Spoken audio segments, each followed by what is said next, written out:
The patrol lights exploded to life behind the sedan. Red, blue, relentless. The car ahead didn't slow right away. Officer Harold Whitman's jaw tightened as he eased his cruiser closer. The vehicle was old, too old. A dull gray four-door with rust gnawing at the wheel wells and every single window covered from the inside. Not tinted, covered. Cardboard, towels, black plastic, duct tape holding it all together like a patchwork of secrecy. Whitman leaned forward in his seat. "Well, isn't that interesting?" he muttered. The sedan finally drifted to the shoulder, tires crunching over gravel. The engine stayed running. That alone was enough to set his nerves on edge. Whitman flicked his body cam on and stepped out, one hand resting firmly on his holster. The air was heavy with summer heat, cicadas screaming from the trees lining the two-lane road. He approached slowly, boots deliberate, eyes sharp. As he reached the driver's side, he rapped his knuckles hard against the cardboard-covered window. "Driver," he barked, voice loud and commanding. "Roll the window down, now." Nothing. No movement, no sound. Whitman's lips curled slightly, not fear, but irritation. He knocked again, harder. "I said roll it down." A pause. Then, slowly, the window slid halfway open. Inside sat a man in his late 40s, thin, unshaven, hands clenched tightly around the steering wheel like he was holding onto the last thing keeping him upright. His eyes flicked up, then away. "Yes, officer?" the man said quietly. Whitman leaned in, immediately assaulted by the smell. Stale air, sweat, something metallic underneath. "What's with the windows?" Whitman snapped, shining his flashlight past the cardboard edges. "You transporting stolen TVs or something?" The man swallowed. I keep them covered." "Why?" "For privacy." Whitman let out a short laugh. "Privacy?" he echoed. "This isn't a motel room, pal. This is a public road." He stepped back, sweeping his light across the rest of the car. Every window sealed, rear windshield completely blacked out. "Step out of the vehicle." The man hesitated. Whitman's tone sharpened instantly. "I didn't ask you to think about it." The door creaked open, and the driver stepped out slowly, hands raised. "Name?" "Thomas Keller." "License?" Thomas fumbled in his pocket, fingers shaking, and handed it over. Whitman looked at the license, then back at him. "You know how suspicious this looks?" "Yes, sir." "You know I could search this vehicle." Thomas's face paled. "Officer, please." That single word irritated Whitman more than anything else. Please. He'd heard it 1,000 times, from people hiding something, from people who thought begging could rewrite the law. "What are you hiding back there?" Whitman demanded, jerking his thumb toward the rear of the car. "Nothing illegal." Whitman raised an eyebrow. "Then you won't mind if I take a look?" Thomas's breath hitched. I really would." That was all Whitman needed. He stepped closer, voice dropping, harder now. "You don't get to decide that." He circled the car slowly, flashlight scanning the seams of the trunk, the taped windows, the bent license plate. "You got drugs in here? Weapons? Stolen goods?" "No." "People?" Thomas's head snapped up. "What?" Whitman stopped walking. "Human trafficking's a thing, you know. In cars like this," he tapped the trunk with his knuckles, "they raise flags." "I would never," Whitman cut him off. "Open the trunk." Thomas stared at him, frozen. "Open the trunk." Hands trembling, Thomas moved to the back of the car. Each step looked like it weighed 100 pounds. He reached for the latch, paused, then pulled. The trunk popped open. Whitman shined his flashlight inside. Empty. No bags, no boxes, no bodies.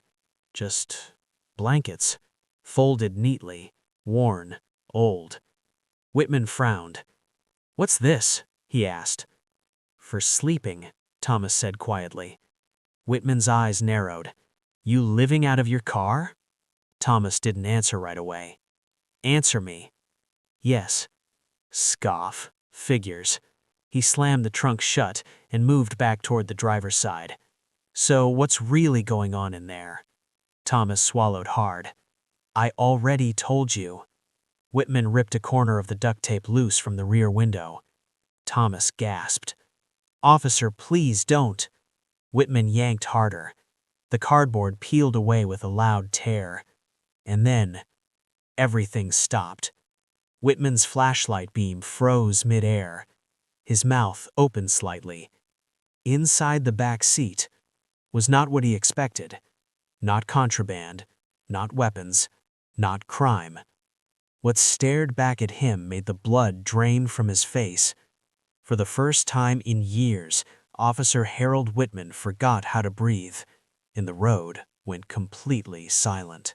For a long moment, Officer Harold Whitman didn't move, didn't speak, didn't even blink. His flashlight beam trembled slightly as it rested on the back seat of the sedan, a space he'd expected to hold something criminal, something ugly, something deserving of the authority he'd already flexed.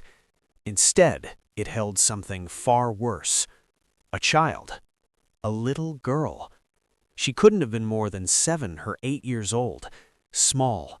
Too small for her age. Her knees were pulled tight to her chest, bare feet tucked beneath an oversized sweater that swallowed her frame. Her dark hair was tangled and uneven, like it had been cut by someone with shaking hands. Her eyes, wide, glassy, terrified, stared straight into the beam of Whitman's flashlight. She didn't scream, she didn't cry, she just stared, and that silence hit him harder than any shout ever could. Whitman's throat went dry. The first thought that crossed his mind was the one drilled into him by years of training. Hostage. His grip tightened on the flashlight. Step back, he ordered sharply, without turning around. Hands where I can see them. Thomas Keller immediately raised his hands higher. I told you, he said, voice breaking. There's nothing illegal. Whitman ignored him. The girl didn't move. She didn't flinch. She didn't even blink when the light passed over her face. That worried him more than anything. Hey, Whitman said, softer now, crouching slightly. Sweetheart? No response. He angled the light downward and saw more. A thin blanket spread carefully across the seat, a stuffed rabbit missing one eye, tucked protectively against her side, a plastic water bottle, half full, wedged near the door, a small lunchbox resting on the floor. Clean, organized, intentional. This wasn't a rushed hiding place. It was a nest. Whitman's pulse thudded in his ears. Who is she? He demanded, finally turning toward Thomas. My daughter, Thomas said, quietly. Whitman laughed, a sharp, disbelieving sound. Don't insult me. If that were true, she wouldn't be back here like... He stopped himself. Like what? Like an animal? Like cargo? Like something dangerous? He looked back at the girl again. She was watching him closely now, her small fingers clenched tightly around the rabbit's torn ear. Why are the windows covered? Whitman asked. Thomas hesitated. Whitman took a step closer. I asked you a question. To keep her safe, Thomas said. Whitman scoffed. From what? Sunlight? Thomas swallowed hard. From people. That answer hung in the air. Whitman straightened slowly. You expect me to believe you're protecting a child by sealing her inside a car like this? I didn't seal her in, Thomas said quickly. I sit with her. I open the windows when we stop. I never leave her alone. Whitman rubbed his jaw, frustration simmering. Then why isn't she in a car seat? She doesn't like them. They make her panic. Kids don't get to decide that, Whitman snapped. She's not like other kids, Thomas replied softly. Whitman turned back to the girl. What's your name? He asked. Her lips parted slightly. For a second, he thought she wouldn't answer.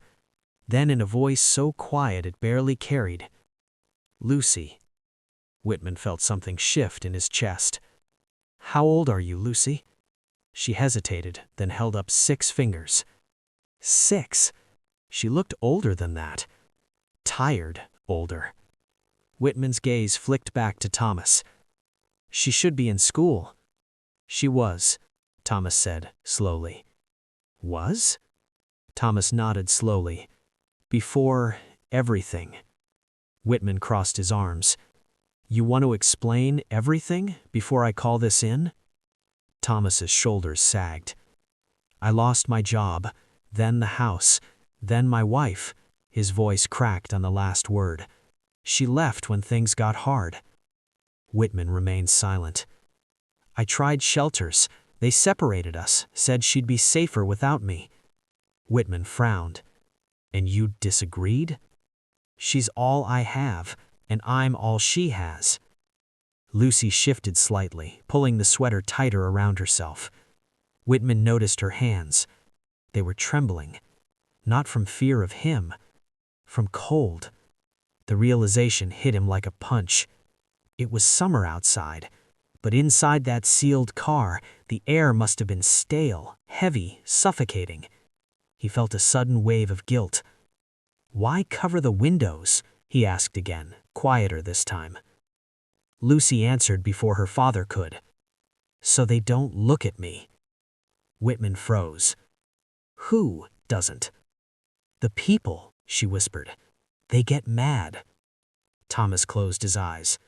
"She has sensory issues. Crowds scare her. Lights, noise. She shuts down."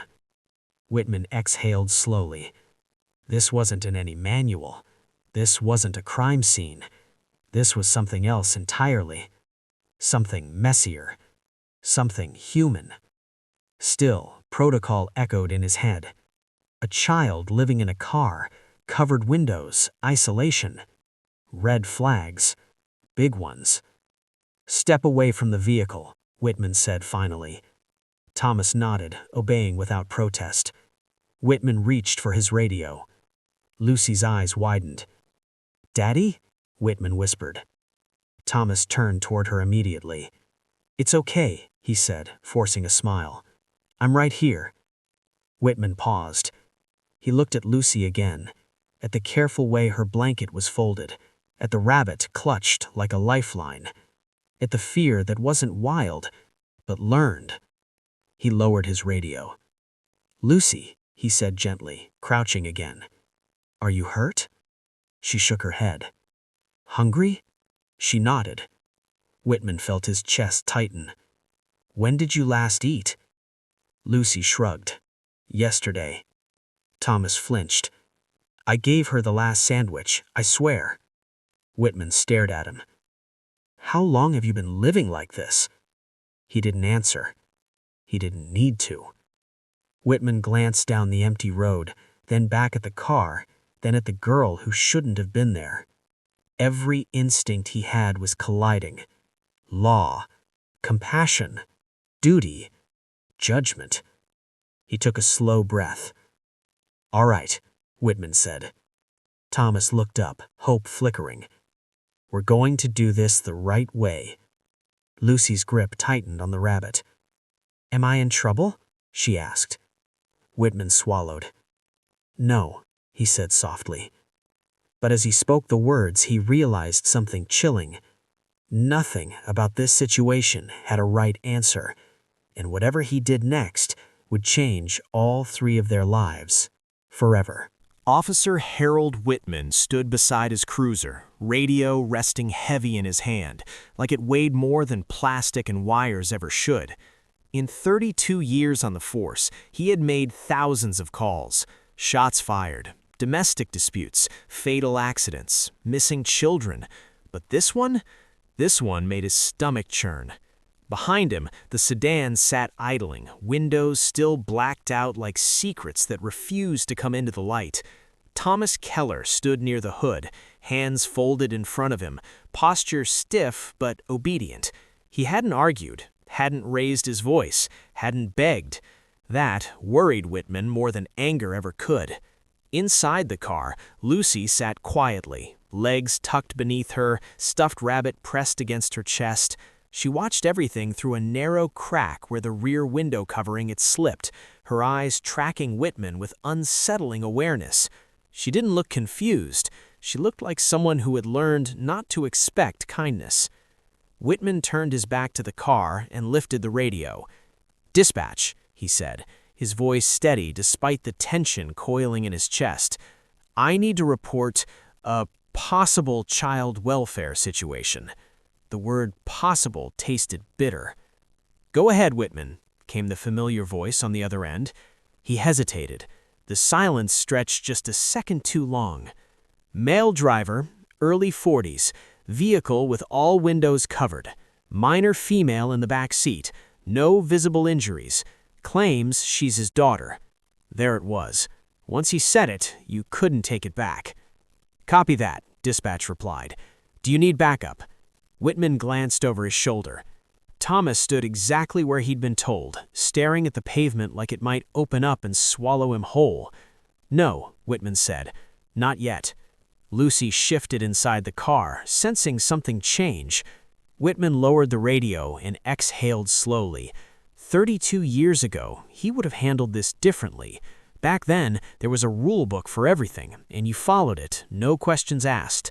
You didn't get tangled up in feelings, didn't second-guess protocol. But years had a way of sanding down certainty. "Sir," Whitman said, approaching Thomas again, "I need to ask you a few more questions." Thomas nodded. "I figured. How long have you and your daughter been living out of the car?" Thomas closed his eyes. 3 months, he said quietly. Whitman felt the weight of that settle into his bones. "Why didn't you go to family services, a shelter?" "I did," Thomas replied. 3 of them. They told me Lucy would have to stay in a separate facility because of her challenges. And you refused." "I couldn't leave her," Thomas said, his voice cracking for the first time. "She doesn't do well without me. She panics. She stops eating. He swallowed hard. "She shuts down." Whitman nodded slowly. He had seen that look before. Not in criminals, in fathers. "Does she have medical documentation?" Whitman asked. Thomas reached into his pocket and froze. "May I?" asked Thomas. Whitman nodded. Thomas pulled out a worn manila envelope, edges bent and soft from use. Inside were folded papers, medical reports, evaluations, school letters. Whitman skimmed them. Sensory processing disorder, anxiety-related selective mutism, previous hospitalization due to stress-induced dehydration. Whitman's jaw tightened. This wasn't negligence, this was desperation. Still, the law didn't care about intention, only outcome. "Lucy," Whitman said gently, stepping back towards the car. "Sweetheart, can you hear me?" She nodded. "Do you feel safe with your dad?" She didn't answer right away. Her fingers twisted into the rabbit's ear. Then, barely audible, "Yes." Whitman crouched lower. "Has he ever hurt you?" Her eyes widened. "No," she said quickly. "He protects me." Whitman closed his eyes for half a second. This was exactly the kind of case haunted officers long after retirement. He stood and walked back towards his cruiser, radio crackling faintly at his side. He knew what procedure demanded. He also knew what his gut screamed. The radio chirped again. "Whitman, Child Services is requesting an update." There it was, the call he didn't want to make. He pressed the button. "Be advised," he said carefully, "the child appears calm, no signs of abuse, father cooperative." "Copy," dispatch replied. "Child Services en route." Whitman's heart sank. He ended the transmission and rested his forehead briefly against the cool metal of the cruiser. Lucy watched him through the window crack. She sensed danger now, not the loud, explosive kind, but the quiet kind that took things away without asking. Thomas approached slowly. "You're calling them, aren't you?" he asked. Whitman didn't lie. "Yes." Thomas nodded once. "I understand," he said. Please, don't scare her." Whitman looked at him, really looked. A man worn thin by circumstance, not malice. A father clinging to dignity by his fingernails. "I'll do what I can," Whitman said. Minutes passed like hours. The road was quiet, too quiet. Lucy's stomach growled softly, the sound barely audible but unmistakable. Whitman heard it. He walked to his cruiser, opened the glove compartment, and pulled out a granola bar, the kind officers kept for long shifts. He approached the rear window. "Lucy," he said softly, "are you hungry?" She nodded, eyes nervously flicking to her father. Whitman held up the bar. "May I?" Thomas nodded immediately. "Please." Whitman opened the door slowly, careful not to startle her. Fresh air rushed into the car, and Lucy flinched at the sudden change. "It's okay," Whitman murmured. "Just breathing room." He handed her the granola bar. She examined it like it might disappear. "You can eat it," he said. "No strings." She took a small bite. Then another. Whitman stepped back, giving her space. For a moment, it almost felt normal. Then the distant sound of an engine approached. A white USV pulled up behind the cruiser. Child Services. Lucy stiffened immediately. "No," she whispered. "Daddy?" Thomas's face drained of color. Whitman felt something inside him snap. He turned sharply towards the approaching workers, a woman and a man, both with clipboards and practiced expressions. "Officer Whitman," the woman said briskly, "we'll take it from here." Whitman planted his feet. "Before you do," he said, voice firm, "you need to understand this situation." The woman raised an eyebrow. "Sir, protocol. This isn't a checklist. This is a child who shuts down under stress and a father who's done everything he can to keep her alive." The man with the clipboard hesitated. Lucy clutched her rabbit, breathing shallow. Whitman knelt beside her. "Hey," he said softly, "no one's taking you anywhere without explaining first, I promise." She searched his face, unsure. Whitman stood and faced the workers again. "I'm asking you," he said quietly, "to slow down." The woman sighed. "We don't make exceptions." Whitman met her gaze. "Then maybe today you should." Silence hung between them. In that moment, Whitman knew something profound. This call, the one he didn't want to make, wasn't the hardest part. The hardest part was what came next, because whatever decision was made here wouldn't just affect Lucy's future. It would decide whether the system still had room for humanity, and Whitman wasn't sure which side would win. The white SUV idled behind the cruiser like an uninvited witness, its engine humming softly while everything else felt unbearably loud. Lucy's fingers dug into the worn fabric of her stuffed rabbit. Her shoulders rose and fell too fast now, breaths coming shallow, uneven. Officer Harold Whitman saw it instantly, the early signs. He'd watched this pattern before, years ago, with veterans spiraling into panic attacks and accident victims slipping into shock. Different uniform, same fear. "Lucy," he said gently, lowering himself to one knee so his eyes were level with hers. "Listen to my voice, just my voice." She tried. He could see it in the way her eyes flicked toward him, then darted back to the strangers standing near the road. The woman from Child Services cleared her throat. "Officer Whitman, we need to speak with the child privately." Whitman didn't move. "With respect," he replied evenly, "you can speak with her when she's regulated. Right now, you're escalating the situation." The woman's lips tightened. "Sir, we're trained for this." Whitman held her gaze. "So am I." Thomas Keller stood frozen near the hood of the car, hands clenched together so tightly his knuckles had gone white. He hadn't spoken since the SUV arrived. His eyes never left Lucy. "Daddy," Lucy whispered, her voice barely sound. "Please don't go." Thomas's throat worked. "I'm here, sweetheart. I'm not going anywhere." The man from Child Services, younger than the woman, invisibly less hardened, glanced between Lucy and Whitman. "Maybe we should give her a minute," he suggested quietly. The woman exhaled sharply but nodded. 1 minute. Whitman nodded once in thanks and turned back to Lucy. "You're doing really well," he said softly. "Can you feel your feet on the seat?" Lucy nodded, tears gathering but not falling. "Good. Press them down, like you're anchoring yourself." She obeyed, tiny sneakers pushing against the cracked leather. "Now take one slow breath with me." He inhaled slowly, exaggerated it so she could follow. She tried. The first breath hitched, but the second was better.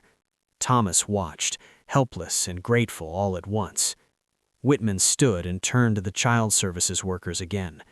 "Let's talk," he said, stepping a few feet away so Lucy wouldn't hear.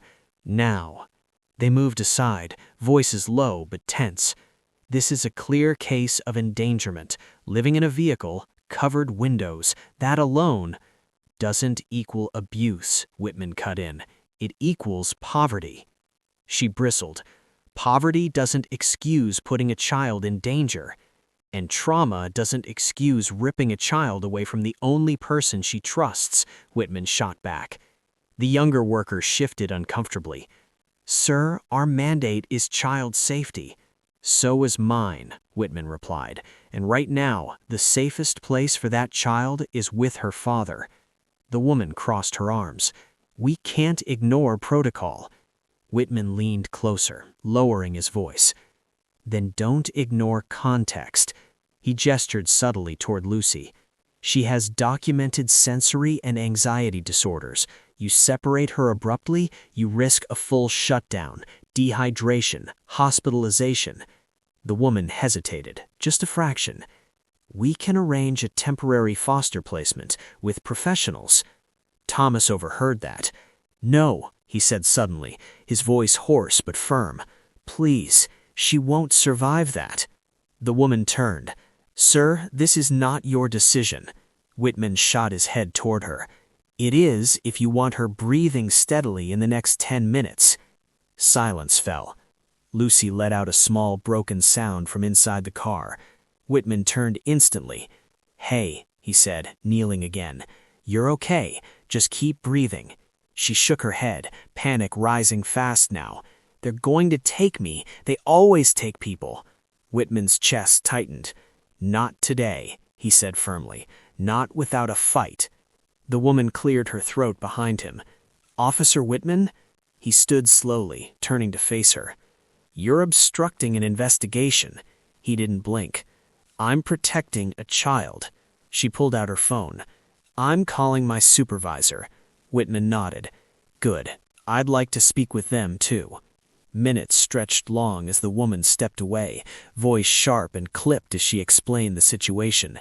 The younger worker stayed behind, glancing nervously at Lucy. Thomas sank down onto the curb, finally unable to hold himself upright anymore. His shoulders shook silently. Whitman approached him. "You okay?" he asked quietly. Thomas shook his head. "I'm trying to be, but I've lost everything already. If they take her—" He couldn't finish. Whitman placed a hand on his shoulder, not as an officer, as a man. "You're not alone right now. I promise you that." The woman returned, phone still in hand. "My supervisor is on the line," she said curtly. "She wants to hear from you." Whitman took the phone. "This is Officer Harold Whitman, badge number 4172. A voice crackled through the speaker, professional, controlled. "Officer Whitman, we appreciate your concern, but our staff reports a child living in unsafe conditions." Whitman took a breath. "What you're hearing is a surface read. What you're not hearing is that this child has special needs, documented medical history, and a father who has been her sole stabilizing force. Removing her without a transition plan would be medically reckless." Silence on the other end. "And," Whitman continued, "there is no evidence of abuse, no drugs, no weapons, no neglect, just poverty and fear." The supervisor exhaled audibly. "What are you proposing?" Whitman didn't hesitate. "A temporary solution that keeps them together, emergency housing referral, medical evaluation with father present, a caseworker assigned, not an extraction." The woman beside him scoffed quietly, but Whitman ignored her. "That's not standard," the supervisor said. "Neither is a child having a panic episode on the side of the road," Whitman replied. Another pause. Lucy whimpered softly. The supervisor spoke again. "If we agree to this, it will require cooperation. "You'll have it," Whitman said immediately. "From all of us." The woman from Child Services looked stunned. Finally, the supervisor said, "Very well. Temporary Family Preservation Protocol. 1-week review." Whitman closed his eyes briefly. "Thank you," he said. "You won't regret it." He handed the phone back. The woman stared at him, clearly unhappy, but said nothing. Whitman turned to Thomas. "They're not taking her," he said simply. Thomas broke. He covered his face, a sob tearing free despite his effort to stay composed. Lucy watched from the car, confused, scared, but sensing a shift. Whitman kneeled by her door again. "You did really well. You're staying with your dad." Her breath shuddered, then steadied. "Really?" she whispered. "Really." She reached out suddenly and grabbed his sleeve. "Thank you," she said. The words hit him harder than any commendation ever had. As the Child Services SUV pulled away and arrangements were made for temporary housing, Whitman stood by his cruiser, watching Thomas buckle Lucy in with shaking hands. The system had stepped in, but this time, just this once, it hadn't crushed the people beneath it. And Whitman knew something deep in his bones. This wasn't over. Not by a long shot. The patrol lights shut off, but the tension didn't. If anything, it thickened. Officer Whitman leaned against his cruiser, arms folded, watching as the last of the Child Services paperwork was signed on the hood of the SUV. The pen scratched slowly, deliberately. Every stroke felt like a test of patience, of trust, of how fragile mercy really was once bureaucracy got its hands on it. Thomas Keller signed last. His hand shook so badly he had to steady his wrist with the other. Lucy sat inside the car again now, door cracked open, clutching her rabbit like it was a lifeline. Her breathing had slowed, but she hadn't spoken. She was watching everything with the intense stillness of a child who would learn that silence sometimes kept bad things away. The younger caseworker crouched near her window. "Lucy," he said softly, trying to smile, "we're going to help you and your dad find a safer place to stay, okay?" Lucy didn't answer. She glanced at Whitman instead. Whitman met her gaze and gave a small nod, just once. Only then did she whisper, "I don't like new places." "I know, but this one won't take your dad away." Lucy tightened her grip on the rabbit. "Promise?" The caseworker hesitated. Whitman stepped in immediately. "I promise," he said, voice firm enough to anchor her. "And if anyone breaks that promise, they answer to me." The woman from Child Services shot him a look. "Officer," he didn't look at her. "I'm serious." The woman pressed her lips together, displeased, but she didn't argue. Not now, not after the supervisor's decision. A tow truck rumbled past on the highway, its engine echoing through the underpass. Somewhere in the distance, a siren wailed and faded again. Life moved on. But for Thomas and Lucy, everything had just tilted on its axis. "Where do we go?" Thomas asked quietly. The younger caseworker straightened. "There's an emergency family unit about 15 minutes from here. Temporary housing. Clean, safe, caseworker on site." "Rules?" Thomas asked. "Yes," the woman cut in. "Curfews, check-ins, compliance." Thomas swallowed. "And Lucy?" "She stays with you. That's part of the agreement." Lucy finally relaxed back against the seat, exhaustion settling over her like a heavy blanket. Whitman watched her eyelids droop and felt a familiar ache in his chest, the same one he used to feel years ago when he'd respond to calls involving kids who never asked to be born into broken systems. He walked back toward the Child Services SUV. "This isn't over," he said quietly to the woman as she gathered her folder. She looked at him coolly. "It rarely is." "No, but how it ends matters." She paused, then scoffed. "You're too emotionally involved, officer." Whitman met her eyes. "That's what keeps kids alive." She didn't respond. As the SUV pulled away, Whitman stayed behind, waiting until Thomas's car merged back onto the road, following the caseworker toward the shelter. Only when the taillights disappeared did he exhale. He leaned his head back against the cruiser and closed his eyes for a moment. 5 minutes. That was all it took for the system to nearly crush a family. 5 minutes of assumptions. He opened his eyes as his radio crackled. Unit 1-2, you good out there? Yeah, I'm good. But he knew better, because the system had stepped in, and once it did, it never really let go. That night, Thomas lay awake in a narrow bed in a room that smelled faintly of bleach and old carpet. Lucy slept beside him, curled inward, rabbit tucked under her chin. Her breathing had slowed now, deep, dream-heavy. But Thomas couldn't sleep. Every sound outside the door made his chest tighten. Footsteps, a cough, a distant argument down the hall. He stared at the ceiling, replaying the afternoon over and over. The knock on the window, the covered glass, the fear in Lucy's eyes, and the way Officer Whitman had stood his ground when no one else would. He rubbed his face with both hands. How did it get this bad? He whispered to the darkness. He'd been a machinist once, a good one, 20 years at the same plant before it shut down. Severance that vanished into medical bills, a landlord who wouldn't wait, a system that demanded paperwork he couldn't keep up with while raising a child who needed more patience than the world seemed willing to give. People didn't see any of that. They saw covered windows. They saw a man who didn't look like he belonged, and they decided. Lucy shifted in her sleep, murmuring something unintelligible. Thomas reached over and brushed her hair back gently. "I'm still here," he whispered. Across town, Officer Whitman sat at his kitchen table, paperwork spread out in front of him. He should have been off the clock. Dinner sat untouched on the stove. His wife glanced over from the couch. "You're still thinking about that kid?" Whitman didn't deny it. "They almost took her." But they didn't.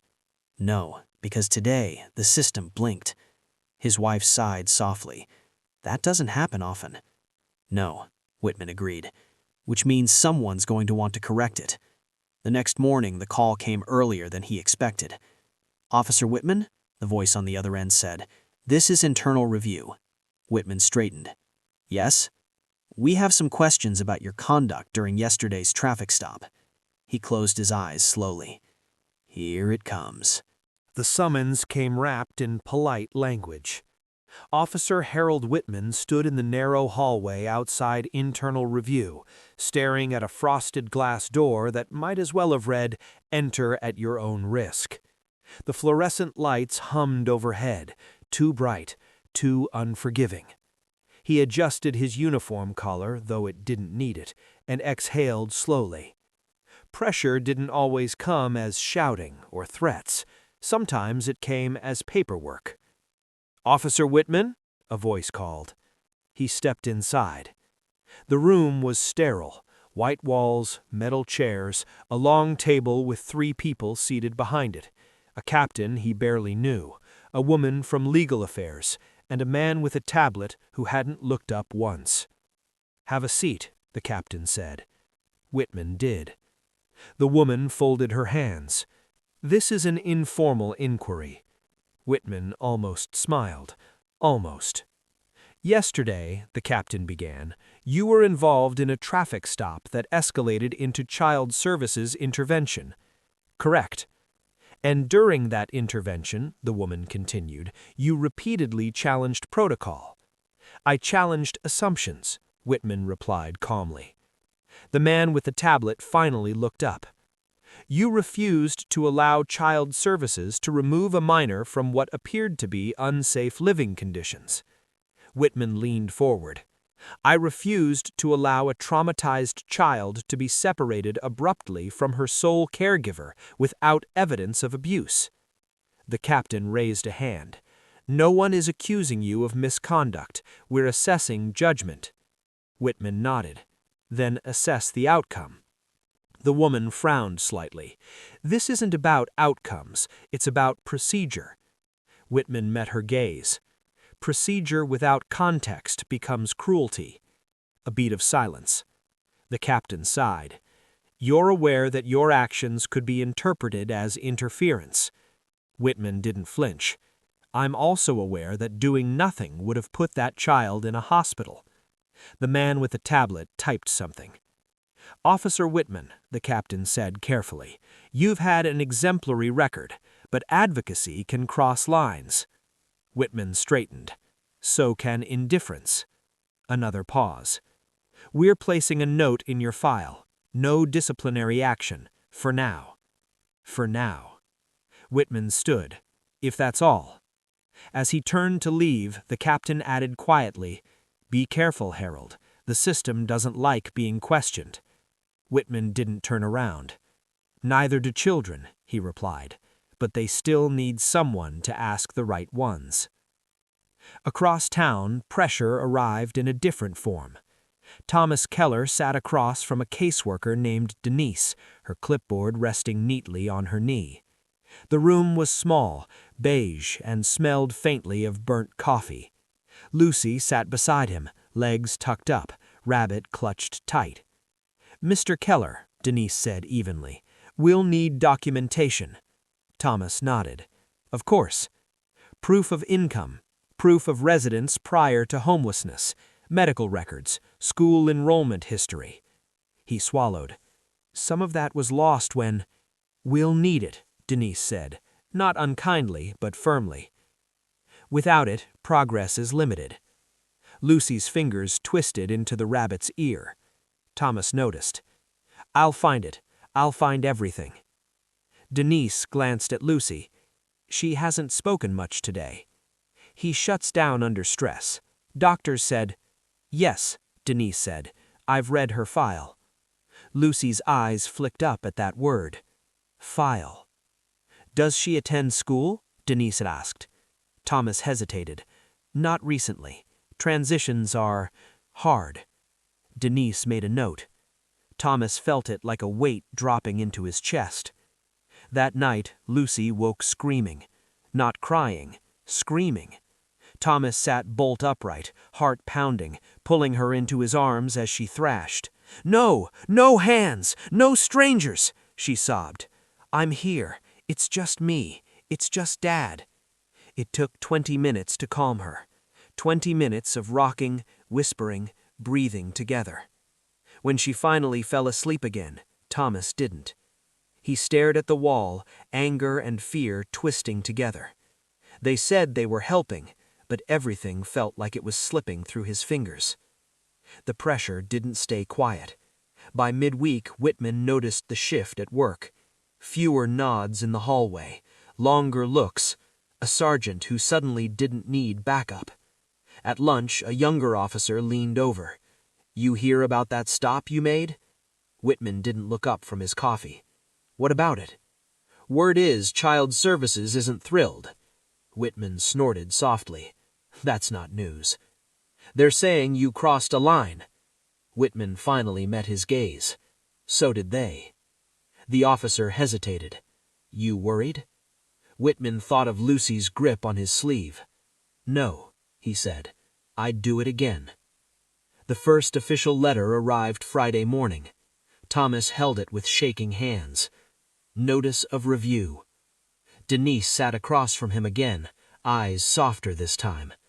"They want a formal assessment, psychological, environmental." Thomas nodded numbly. "Does that mean—" "It means more eyes," Denise said carefully. "More opinions." Lucy peeked out from behind him. "Are they mad?" Denise smiled gently. "No, sweetheart. They just want to understand."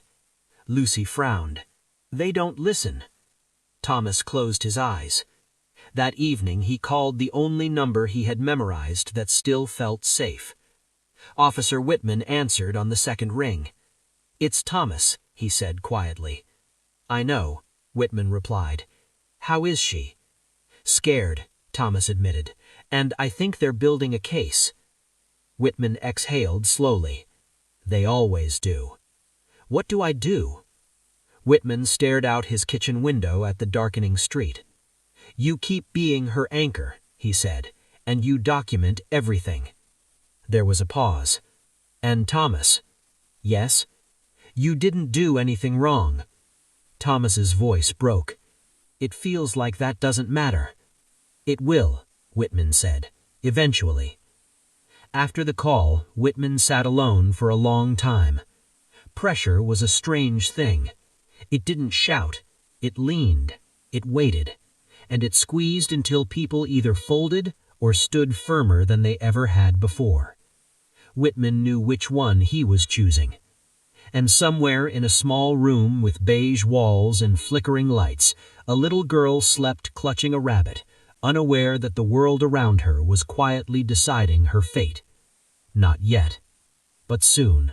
Pressure stopped being subtle the moment it crossed the line from suggestion into threat. Officer Harold Whitman felt it early Monday morning before he even stepped out of his cruiser. The parking lot behind the precinct was quiet, the sky still bruised with dawn. He shut the car door and paused, noticing the envelope tucked under his windshield wiper. No stamp, no logo, just his name. Inside was a single sheet of paper. Mandatory fitness for duty evaluation, effective immediately. Whitman let out a slow breath. They weren't questioning his actions anymore. They were questioning him. The evaluation room smelled like disinfectant and old carpet. A woman in her late 40s sat across from him, glasses perched low on her nose. Dr. Ellen Crawford, department-approved psychologist. She smiled politely. "This is routine." Whitman nodded. "So they say." She clasped her hands. "Tell me about the stop." He told her everything, slowly, clearly, without embellishment. She listened, took notes, asked about his childhood, his divorce, his sleep patterns, his stress levels. "And when you refused to allow child services to take the child," she asked, "what were you feeling? Concern? Urgency? Anger? No. Fear? For the child, yes." She tilted her head. "Did you consider the possibility that you projected personal values onto the situation?" Whitman met her gaze. "I considered the possibility that removing her would re-traumatize her." Dr. Crawford wrote something down. "Do you believe the system fails children?" Whitman didn't hesitate. "Sometimes." Her pen paused. "That belief," she said carefully, "can influence judgment." "So can blind faith," Whitman replied. The silence stretched. When the evaluation ended, she gave him a professional smile. "We'll forward our findings." Whitman stood. "Let me guess. I'm passionate?" She hesitated. "You're invested." He nodded once and left. Across town, Thomas Keller faced a different kind of pressure. It arrived in the form of a deadline. 72 hours to produce documents he no longer had. A birth certificate misplaced during an eviction, medical records scattered between clinics, school forms never completed because Lucy couldn't sit in a classroom without panicking. Denise sat across from him again, tapping her pen gently. "If we can't verify stability," she said, "they'll recommend temporary placement." Thomas's hands clenched. "With who?" Denise sighed. "A foster home. Short term." Lucy's breath hitched beside him. "No," she whispered. Thomas wrapped an arm around her. "She can't," he said. "She doesn't do well with—" "We know," Denise interrupted softly, "but the system needs boxes checked." Lucy pressed her face into his side. Thomas felt like he was failing her in slow motion. That night, he stayed up searching through old emails, storage boxes, forgotten folders. Papers spread across the motel bed like pieces of a broken life. Lucy watched silently. "Daddy?" she asked finally. "Yes, sweetheart." "Are they gonna take me?" He swallowed. "No." She studied his face. "You said that before." The words cut deeper than any accusation. By Wednesday, whispers at the precinct turned into open conversations. Whitman overheard 2 officers near the lockers. "He thinks he's a social worker now. Next time, he'll get himself sued." Whitman didn't react, but when his sergeant pulled him aside, the tension sharpened. "Off the record," Sergeant Mills said quietly, "you're on thin ice." Whitman folded his arms. "For protecting a child? For making the department look divided." Whitman laughed once, humorless. "So that's the crime." Mills lowered his voice. "You keep pushing, they'll sideline you." Whitman shrugged. "I can live with that." "Can the kid?" That one stuck. The call came Thursday afternoon. Denise's voice was tight. "They're scheduling removal." Thomas felt the world tilt. "When?" "Tomorrow morning." Lucy sat across the room, coloring, oblivious. "No," Thomas said. "You can't just—" "They can," Denise replied, "unless we intervene." "How?" "There's a review board. If someone credible speaks—" "Like who?" She hesitated. "An officer of the law." Thomas's heart pounded. Whitman was finishing paperwork when his phone buzzed. Thomas. He stepped into the hallway to answer. "They're taking her," Thomas said, voice shaking. "Tomorrow." Whitman closed his eyes. "Listen to me," Whitman said. "Do not resist. That will make it worse." "So I just let them—" "No," Whitman interrupted. "You let me talk." Silence. "You'd do that?" Thomas asked. Whitman didn't hesitate. "I already am." Friday morning came too fast. 2 caseworkers arrived at the motel. 1 uniformed officer stood nearby, eyes neutral. Lucy clung to Thomas, shaking. "I don't want to go," she cried. Denise stood back, conflicted. Before anyone could speak, a familiar voice cut through the tension. "Hold on." Officer Whitman stepped forward, badge visible, posture firm. "I've submitted a formal objection based on observed trauma indicators." The caseworker frowned. "This is outside your—" "So is child endangerment," Whitman replied evenly. The officer beside them shifted uncomfortably. Whitman knelt in front of Lucy. "Hey," he said gently. "You remember me?" She nodded, eyes wide. "You're safe," he said. "No one's taking you today." The caseworker scoffed. "You don't have that authority." Whitman stood. "Then call your supervisor." Minutes stretched. Finally a phone rang, then another. After 20 agonizing minutes, Denise exhaled shakily. "They're postponing. Review scheduled." Lucy collapsed into Thomas's arms, sobbing with relief. Whitman felt hands on his shoulder. Sergeant Mills stood behind him. "You just escalated this," Mills muttered. Whitman didn't turn around. "Good." That evening, Whitman sat alone at his kitchen table. Another envelope waited. This one stamped. "Administrative leave, pending investigation." He stared at it, then laughed softly. Pressure had reached its peak, but somewhere across town, a little girl slept in her father's arms instead of a stranger's house. And that, Whitman knew, was worth every ounce of it. Because pressure didn't break the right people. It revealed them. And the system was about to learn exactly who it was dealing with. Pressure didn't knock anymore. It kicked the door in. Officer Harold Whitman felt it the moment his administrative leave became public.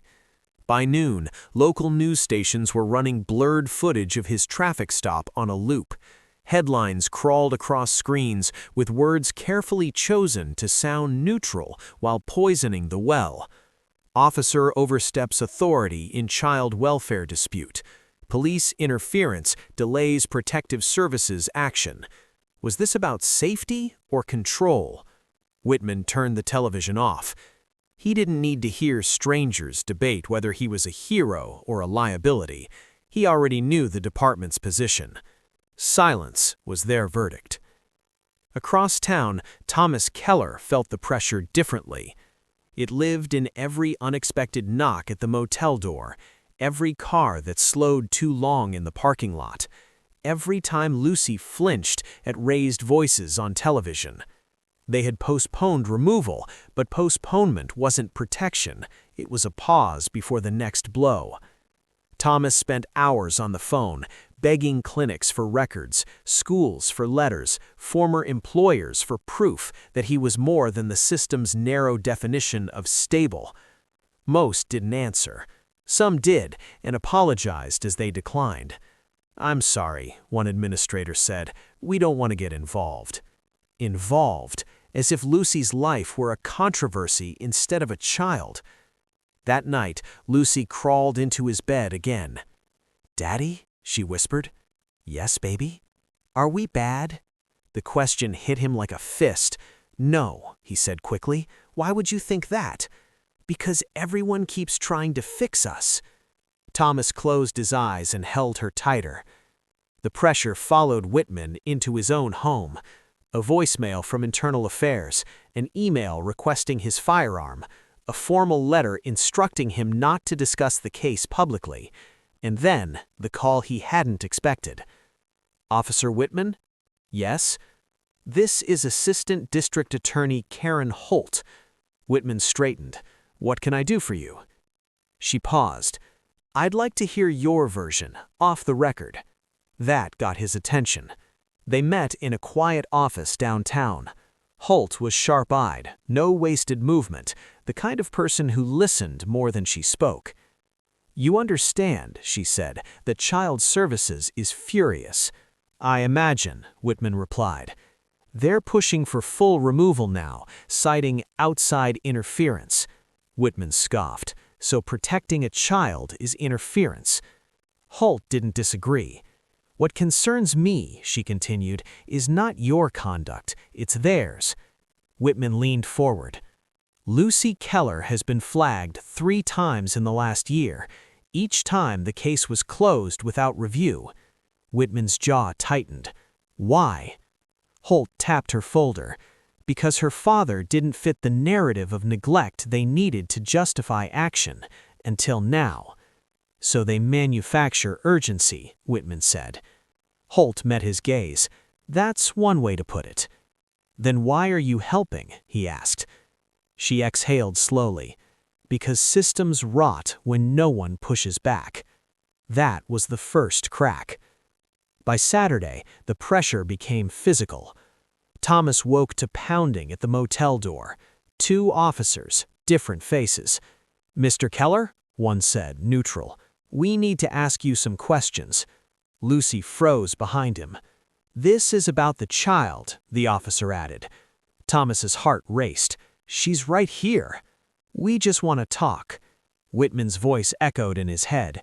"Do not resist." Thomas stepped aside. The questions were subtle at first, then sharper. "Do you have a criminal record? Why hasn't she been enrolled in school? Why move so often?" Lucy started rocking. "She has anxiety," Thomas said. "She's—" One officer interrupted. "Sir, please answer directly." Lucy covered her ears. "Stop," Thomas said. "You're scaring her." The officers exchanged a look. "Mr. Keller," one said carefully, "if you don't cooperate—" That was when Denise stepped forward. "That's enough." They turned. Denise stood in the doorway, badge visible, jaw tight. "This interview is over. Any further contact goes through legal counsel." The officers hesitated, then left. Lucy collapsed into sobs. Denise knelt beside her. "I'm sorry, this shouldn't be happening." Thomas stared at her. "Why are you helping us?" he asked. Denise swallowed. "Because I'm tired of pretending paperwork matters more than people." Pressure reached the precinct again that afternoon. Whitman received a formal notice. Hearing scheduled, possible termination. He read it twice, then calmly placed it on the table. For the first time, doubt crept in. Not about Lucy, about the cost, his pension, his career, his reputation. He thought of his own daughter, grown now, distant, shaped by years he'd missed chasing overtime shifts and promotions. He wondered if she'd recognize him as the man he believed he was. Then his phone rang. Lucy. Denise must have given him the number. "Officer Whitman?" "Yes, sweetheart." "Are you in trouble because of me?" His throat tightened. "No," he said firmly. "I'm exactly where I'm supposed to be." Silence. "Will you still come if they take me?" Whitman didn't hesitate. Every time. Sunday brought rain, and with it the pressure finally boiled over. A protest formed outside the courthouse, split down the middle. Signs clashed. Protect children. Respect due process. News vans lined the street. Inside the courthouse, Whitman sat at the long table alone. Across from him, internal affairs, child services representatives, a city attorney. The chair at the end remained empty. Then, Assistant District Attorney Karen Holt entered. She took that seat and opened her folder. "I'd like to submit evidence," she said calmly. The room shifted. "This hearing concerns Officer Whitman's conduct," the city attorney objected, "and the conduct of those accusing him, which is inseparable." She presented timelines, missed reviews, internal emails delaying intervention until optics improved. Whitman watched, faces pale. Holt turned toward Whitman. "Officer Whitman acted within moral necessity and, arguably, legal necessity." The room buzzed. Child services protested. The city attorney whispered urgently. And for the first time, Whitman saw fear. Not in himself, in the system. Outside, Thomas stood with Lucy under a shared umbrella. "Daddy?" Lucy said softly, watching people argue across the street. "Yeah? Is this because of me?" He knelt, rain soaking his knees. "No," he said gently. "It's because sometimes grown-ups forget what matters, and some people remind them." She nodded slowly. Inside the courthouse, pressure had reached its breaking point. Not on Whitman, on the system that underestimated how far one man would go when a child needed him. And the next move would change everything. The pressure didn't ease. It cracked. Monday morning arrived with a stillness that felt unnatural, like the pause before something irreversible. Officer Harold Whitman stood at his kitchen window, coffee untouched, watching rain slide down the glass in slow, uneven trails. The city felt quieter than usual, not calm, but holding its breath. His phone buzzed. Unknown caller. He answered. "Officer Whitman?" a measured voice said. "This is Chief Raymond Keller." Whitman straightened. "You've made things complicated," the chief continued. "Come in, now." The conference room at headquarters was packed. Too packed. City attorneys, internal affairs, a child protective services regional supervisor. Two people Whitman didn't recognize, federal by the look of them. The air smelled like stale coffee and tension. Chief Keller didn't waste time. "We're reopening the incident," he said flatly. "Not just your conduct, everything connected to it." The CPS supervisor bristled. "This is unnecessary." One of the unfamiliar men spoke. "It is if you've done nothing wrong." Folders slid across the table. Audit requests, case histories, email chains. Whitman recognized Lucy Keller's name highlighted in yellow. She wasn't an anomaly, she was a pattern. Silence fell heavy. Children flagged, cases rushed, removals justified by technicalities, not danger. Whitman felt a slow burn in his chest, not anger, but something colder. Validation. Across town, Thomas Keller sat rigid in a hard plastic chair outside a courtroom. Denise paced nearby, phone glued to her ear. They're stalling, which means they're scrambling. Lucy leaned into her father. "Does stalling mean waiting?" "Yes," Thomas said gently. "Waiting is scary." "I know," he whispered. A bailiff opened the door. "Keller family?" They stood.